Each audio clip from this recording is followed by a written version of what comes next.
I do not perform well without this desk. I noticed something right off the bat. I think your desk is bigger than mine. That's really smooth.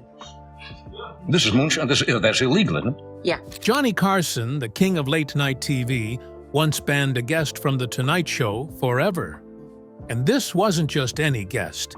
He had been on the show nearly 50 times. So what happened? Why did Carson suddenly snap?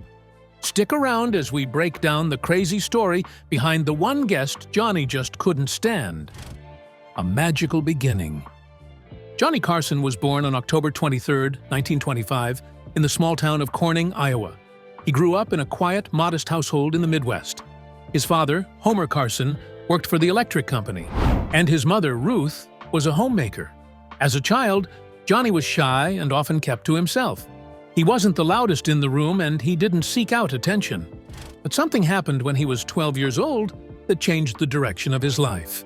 At that age, Johnny came across a mail-order advertisement for a magician's kit. Curious and excited, he ordered it. The kit came with a set of tricks and props, and Johnny dove right in.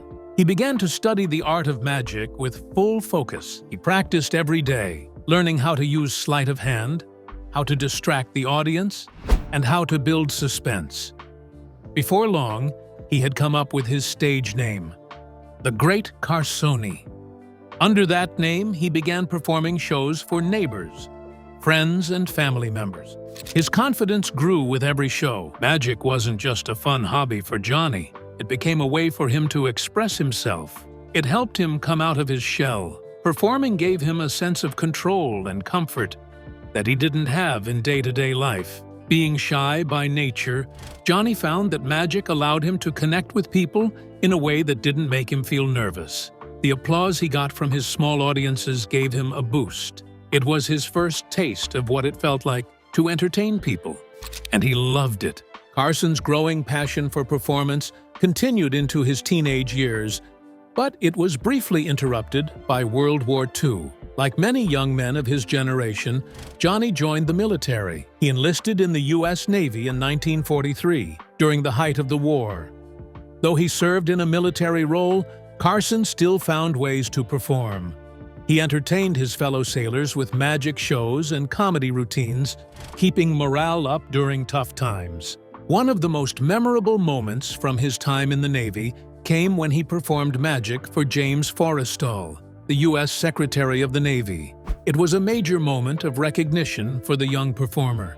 This experience boosted Carson's confidence even further.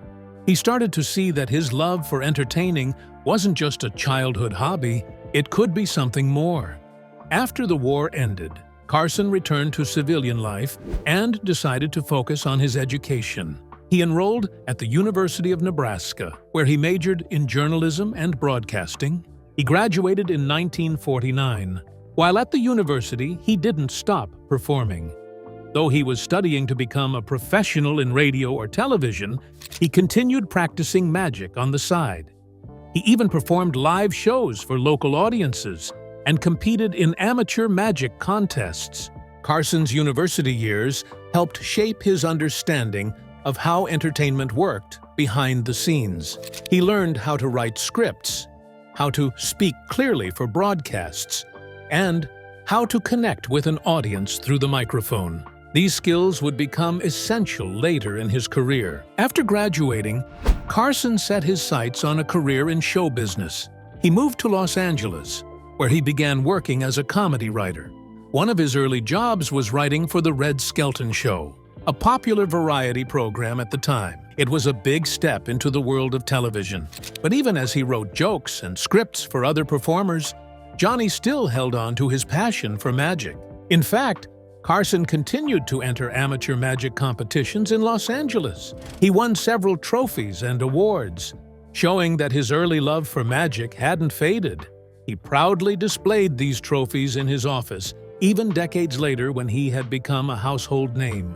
The trophies reminded him of where he came from and of the work it took to reach success. Next, we'll look at the moment that changed everything, the moment Johnny Carson became the face of late-night TV. A star is born. In 1962, Johnny Carson stepped into a role that would change his life and the world of television forever. That year, he officially became the host of The Tonight Show, taking over from Jack Paar. Although Carson was already known in entertainment circles, this new job put him in front of millions of Americans every night. For the next 3 decades, he would become one of the most familiar and trusted faces on television. At the time, many people expected a more experienced host to get the job. There were several well-known names being considered, people with longer resumes and more time on the screen. But Carson stood out. What won him the role wasn't just talent on paper. It was his natural charm, quick wit, and calm stage presence. He knew how to talk to people in a way that felt honest and relaxed. Even when the cameras were rolling, he came across as completely at ease. That quality made viewers feel like they knew him personally, and it helped set the tone. A moment ago, you asked, about people and feeling not only confused, but low and down in America. For what The Tonight Show would become under his leadership. From the very beginning, Carson brought a new energy to late-night television. His sharp opening monologues quickly became a fan favorite. Every night, he would deliver jokes about current events, politics, pop culture, and everyday life. His timing was perfect, and his delivery made even simple jokes sound brilliant. This is al dente! He made people laugh without trying too hard. He wasn't loud or flashy. He was smooth and controlled. He let the jokes breathe and trusted the audience to catch on. This became a signature part of the show and set the standard for every late-night host who followed. Carson also changed how interviews were done on television. Before him, talk shows often felt stiff or overly scripted. But Carson made interviews feel natural. He let his guests talk freely, guiding the conversation with curiosity and humor. Whether he was chatting with celebrities, athletes, authors, or politicians, he made the audience feel like they were eavesdropping on a real conversation, not just watching a performance. That relaxed conversational style became a big part of what made the show so successful, and even as Carson became known for his comedy and interviews, he never let go of his love for magic. He found creative ways to work it into the show. One of the most memorable examples was the character Karnak the Magnificent. Dressed in a turban and robe, Karnak was a mind reader who would divine the answers to questions sealed in envelopes. The comedy came from the clever and often silly punchlines. This character allowed Carson to show off his skills in timing. No, you gotta relax, Johnny. I traveled too. I've been to Europe, Oh, really? Yeah, sure, yeah. I was in England. English people are weird. Audience interaction, and stage comedy. Sketches like these weren't just filler, they became a part of Carson's brand. Beyond the monologues and sketches, one of the reasons The Tonight Show became so popular was the people who appeared on it. Carson had many recurring guests, including comedians like Don Rickles, Bob Hope, and Joan Rivers. These guests helped shape the humor of the show. But Carson always remained the star. His ability to react in the moment, play off others' jokes, and shift the mood when needed made him an incredible host. Viewers came to trust him. They knew that even if a guest was nervous or not very funny, Johnny would keep things moving smoothly. Over the years, Carson's audience kept growing. In the 1970s and 1980s, his show regularly drew tens of millions of viewers. At its peak, it was the most watched late-night program in America. No one else came close. Carson was on the air for 30 years, a record that showed not just success, but consistency. People of all ages watched him. They trusted his humor. He became part of their nightly routine. His influence reached far beyond entertainment. He became a cultural icon. The real Johnny. To millions of people watching The Tonight Show, Johnny Carson seemed like the perfect host. Funny, relaxed, and completely at ease in front of the camera. He joked with celebrities, made the audience laugh, and seemed like someone who would be just as friendly in real life. Harvey is a good friend. I think one of the most talented guys in the entertainment world, and he will... As he was on television. But away from the spotlight, Johnny Carson was a very different person. Off-screen, he was known for being quiet, private, and often distant. This contrast between his public and private life was one of the most surprising things about him. People who knew Carson personally often spoke about this difference. Fellow talk show host Dick Cavett once said that Carson was a very private person and very shy. Andrew Nichols, who wrote for The Tonight Show, shared similar memories. He described Carson as someone who wasn't comfortable in social situations and often avoided them altogether. Even though Carson was surrounded by people every night on TV, in real life, he preferred being alone. He didn't go to Hollywood parties or surround himself with crowds. Instead, he valued peace and quiet. Carson followed a very strict daily routine, especially during his years hosting The Tonight Show. He arrived at the NBC studio in Burbank at the same time every day. He worked through the afternoon, met briefly with his writers, and went over that night's jokes and guests. After the show, he usually went straight home. He didn't stay late or hang out at bars or restaurants like many other TV personalities. He kept his schedule simple, structured, and controlled.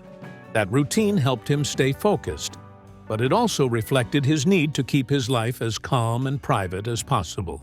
Carson had a few personal hobbies that helped him deal with the stress of being in the public eye. He was especially passionate about tennis. For years, he played almost every day. He enjoyed the focus and physical release that the game provided. Another lesser-known interest was drumming. Carson kept a drum set at home and would play for long periods, especially when he was feeling anxious or overwhelmed.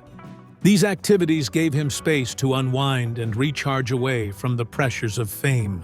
In one of his rare, serious interviews, Carson opened up a little more about the difference between his public and private selves. During a 1979 60 Minutes interview with Mike Wallace, Carson admitted that the person viewers saw on television wasn't really him. "I can get totally into a role," he said, "but when I'm not performing, I don't want to be on."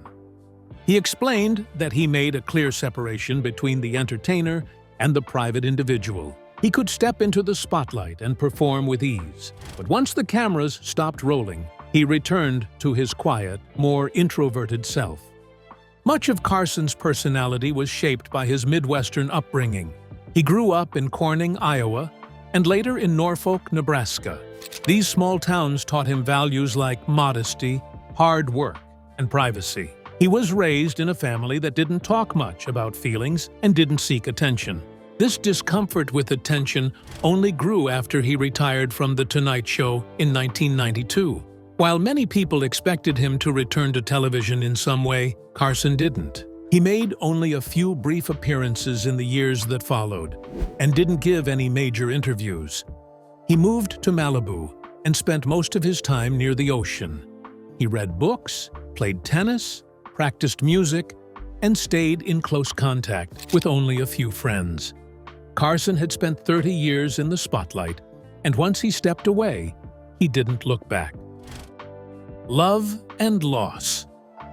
While Johnny Carson was known for his sharp wit and smooth charm on The Tonight Show, his personal life was often anything but smooth. Behind the scenes, Carson struggled with relationships, especially when it came to marriage and fatherhood. Over the course of his life, he married 4 times. Each relationship had its own troubles, and many of those troubles came from Carson's tendency to keep people at a distance. Carson's first marriage was to Jody Wolcott. They met when Carson was still in college at the University of Nebraska. At first, their relationship seemed hopeful. They married in 1948, and soon after, they began building a family. Together, they had 3 sons, Chris, Rick, and Corey. But Carson's rising career began pulling him away from home.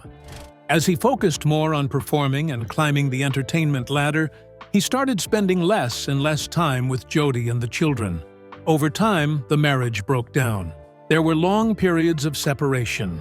Both sides reportedly were unfaithful, and trust between them disappeared. The marriage officially ended in 1963, after years of unhappiness. His second marriage, to Joanne Copeland, began not long after his divorce from Jody. Joanne had been a model and was known in Hollywood circles. At first, the couple appeared glamorous, but privately, their relationship was filled with arguments and emotional tension. Joanne later claimed that Carson could be emotionally cruel, often shutting down communication and turning cold during conflicts. Their fights were intense, and their emotional connection seemed thin. The marriage ended in 1972, after nearly 9 years. Their divorce was messy and public. Joanne reportedly received a large financial settlement, and the relationship ended on bitter terms. Johnny Carson's third marriage was to Joanna Holland. She was a former model as well, and again, at the beginning, things seemed promising. They married in 1972 on a secret trip to Mexico. For a time, it looked like Carson might have found stability. But once again, the relationship started to fall apart. Carson's demanding work schedule, combined with his habit of emotional withdrawal, began to create distance. By the early 1980s, they were no longer close. The marriage ended in 1983, and the divorce came with a major financial cost. Carson had to pay Joanna $20 million in a settlement. It was another relationship that began with hope but ended in disappointment. It wasn't until Carson's fourth and final marriage that he found some kind of long-term peace. In 1987, he married Alexis Maas, a former stockbroker who was 26 years younger than him. While their age gap was often mentioned in the media, their relationship was more stable than his past marriages. They stayed together until Carson's death in 2005. Alexis mostly stayed out of the spotlight, which seemed to suit Carson's private lifestyle in retirement. Friends and biographers say Alexis gave Carson the companionship he had been missing for so long. Their life together in Malibu was quiet and simple. Unlike his previous marriages, there were no major public arguments or scandals. While Carson's marriages got much of the attention in the press, his role as a father was also deeply complicated. Carson had 3 sons with his first wife, Jody, but his relationship with them was often strained, especially with his middle son, Richard "Rick" Carson. As a child and teen, Rick struggled with mental health issues. He later battled addiction and depression. Carson, who had difficulty expressing emotion even in the best of times, didn't seem able to connect with Rick in a meaningful way. According to biographer Henry Bushkin, who worked closely with Carson for many years, the talk show host was distant and awkward around his sons. He didn't know how to show affection or offer support when it was needed. Carson's fame also created more distance. He was often working or traveling, leaving little time for meaningful relationships with his children. Bushkin wrote that Carson was never cruel, but he wasn't warm either. He simply didn't know how to be a father in the emotional sense. Rick Carson's struggles continued into adulthood. He spent time in and out of treatment centers and never fully overcame his personal challenges. In 1991, tragedy struck when Rick died in a car accident at the age of 39. He had been driving along a winding road in California when his car went off a cliff. Investigators later found that he had been trying to take photographs while driving. Photography had been one of Rick's hobbies, and he was reportedly trying to capture the landscape when he lost control of the vehicle. Johnny Carson was devastated. On The Tonight Show, he spoke briefly and emotionally about Rick's death. He shared a few words and showed some of Rick's black and white photography on the air. It was one of the rare times Carson let his guard down in public. The tribute was moving, but it also raised questions. People close to the family and some biographers believed Carson's grief was mixed with guilt. Even though Carson paid tribute to his son on national television, those who knew the family said the damage had already been done years before. The father-son relationship had been distant for too long. Carson, for all his charm and intelligence, simply didn't have the tools to connect deeply with others, especially with his own children. Hollywood feuds. Johnny Carson was respected across the entertainment world for his wit, timing, and the calm authority he brought to The Tonight Show. But behind his polished image, he was also known for holding strong opinions, especially when it came to loyalty and power in show business. Carson didn't like being challenged or surprised, and when he felt disrespected or betrayed, he didn't forget it. This side of him created lasting tension with some well-known entertainers. Two of the most well-documented conflicts were with Bob Hope and Joan Rivers. Carson's relationship with Bob Hope was especially complicated. On paper, they looked like a natural pair. Hope was a comedy legend, an older star who had been in the business long before Carson ever took over The Tonight Show. Hope was also one of the show's most frequent guests. But instead of feeling honored by Hope's visits, Carson found them frustrating. The main issue was that Bob Hope insisted on pre-planning every part of his appearances. While Carson preferred to keep things spontaneous and fresh, Hope arrived with written jokes, strict timing, and a clear expectation that everything would go his way. This clashed with Carson's approach, which focused on loose conversation and natural humor. As a result, their interactions on air often felt stiff, especially to Carson, who prided himself on reacting in the moment. What made matters worse was that Carson couldn't say no. NBC, which had a long history with Bob Hope, pressured Carson to keep inviting him back. Hope had powerful influence at the network and was seen as television royalty. Even though Carson privately disliked the forced nature of the appearances, he was expected to go along with them out of respect and tradition. Over time, Carson grew more vocal behind the scenes. He would complain to his writers and producers about Hope's unwillingness to be spontaneous. He also felt that Hope would overstay his welcome, dragging out his appearances longer than necessary and dominating the segment. Carson didn't hide his annoyance from staff members, and by the 1980s, the tension between the two comedians was no secret at NBC. There was also an age gap and a power struggle. Hope was nearly 20 years older than Carson and had a reputation that spanned decades. But by the 1970s, Carson had clearly become the more relevant and influential figure on television. That shift in status may have added an extra layer of discomfort. Carson may have felt forced to keep giving airtime to someone who no longer fit the show's tone simply because of politics and legacy. But if Carson's issues with Bob Hope were rooted in frustration and control, his conflict with Joan Rivers was much more personal. Rivers had been one of Carson's favorite guest hosts. She frequently filled in for him and became one of the most popular comedians to appear on the show. Carson even helped give her career an early boost, and for years their working relationship seemed positive. That all changed in 1986, when Joan Rivers accepted an offer to host her own late-night show on the new Fox network. She did not call Carson directly before making the announcement. When the news broke, Carson was furious. He saw it as a personal betrayal, not just a professional decision. In his eyes, Rivers had gone behind his back. When she tried to call him to explain, Carson hung up on her. After that, he never spoke to her again. Worse, he made it clear to NBC that she should not be allowed back on The Tonight Show. For 26 years, Joan Rivers was essentially blacklisted from the program. Not even after Carson's retirement in 1992 did she return to the show during his lifetime. Rivers later spoke openly about the situation. She believed that sexism played a part in Carson's anger. According to her, Carson felt like she belonged to him in a professional sense. He may not have reacted the same way if a male protege had done the same thing. She said that Carson took her success personally, as if she had disrespected his authority.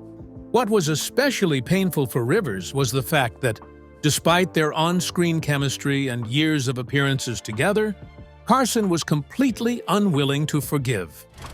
The guest Johnny Carson couldn't stand. Over his 3 decades as host of The Tonight Show, Johnny Carson welcomed thousands of guests. From Hollywood stars and musicians to politicians and comedians, his stage became a place where careers were made, or sometimes ended. While Carson was mostly gracious and calm with guests, there were a few exceptions. One of the most infamous moments happened in 1982 with comedian Charlie Callas, who pushed Carson too far during a live appearance. What followed was a public fallout that shocked many and revealed another side of the famously cool host. Charlie Callas was known for his loud, wild brand of comedy. His act was built on strange facial expressions, frantic body movements, and a long list of cartoon-like sound effects. He didn't tell traditional jokes or follow a set-up punchline routine. Instead, he leaned heavily into absurd behavior and physical comedy. His style wasn't for everyone, but it worked well on television, especially in short bursts. That's why Callas became a favorite of variety shows in the 1960s and 70s. Carson initially welcomed Callas many times. In fact, by the time of their falling out, Callas had appeared on The Tonight Show nearly 50 times. But while Callas kept doing his usual act, Carson's appreciation began to fade. Over the years, he grew tired of the same silly antics. Callas rarely changed or updated his material. His routines felt like reruns, loud, chaotic, and without much substance. Carson had a deep respect for smart, evolving comedians. He admired performers who sharpened their timing and added fresh observations. As Callas kept leaning into the same slapstick routines, Carson likely saw the act as lazy or even embarrassing. And for someone who valued tight control and professionalism, Callas' unpredictable style may have come to feel like a threat to the show's tone. Everything came to a head in 1982 during one of Callas's appearances. That night, Callas performed his usual material: wild gestures, silly voices, and goofy sound effects. But Carson had had enough. In the middle of the act, rather than politely smiling along, Carson leaned back in his chair and made a sarcastic bomb whistle sound. A clear signal that the routine was flopping. It was an open mockery, and it surprised many in the studio. Then, in a moment that changed everything, Charlie Callas playfully shoved Carson. It was meant as a light, friendly gesture, but Carson didn't take it that way. He immediately tensed up and, with a stern face, told Callas, "You'll never be on this show again." The comment cut through the laughter. It was serious and final. Callas was stunned. He tried to plead with Carson backstage after the show, explaining that he didn't mean any harm and had only been joking. But Carson didn't budge. The ban was real. Charlie Callas was never invited back to The Tonight Show, ending a long guest streak in a single moment. So why did Carson react so strongly? There are a few possible reasons. First, Carson was known to be sensitive about personal boundaries. He wasn't the kind of host who liked being touched or interrupted. Even though Callas meant no harm, the physical contact may have crossed a line for Carson, especially since he was already frustrated with the repetitive routine. That simple touch may have been the final straw. Second, Carson may have felt professional irritation. To him, it might have seemed like Callas hadn't grown as a performer. While others were working hard to improve, Callas stuck to the same act. Carson might have seen that as disrespectful to the craft. It's possible he felt that the comedy had become more about gimmicks than talent. The fallout with Charlie Callas is remembered as one of Carson's rare public displays of anger. It showed that beneath the calm, smiling host was a man who had firm expectations and limits. When those were crossed, even years of guest appearances couldn't save someone from being cut off. Callas, for his part, continued performing and working in comedy. But his appearances on The Tonight Show had been a major platform, and losing it was a serious blow. He never truly recovered that level of national exposure. If you enjoyed this video, be sure to like, subscribe, and hit the bell so you don't miss any of our upcoming videos. Thanks for watching.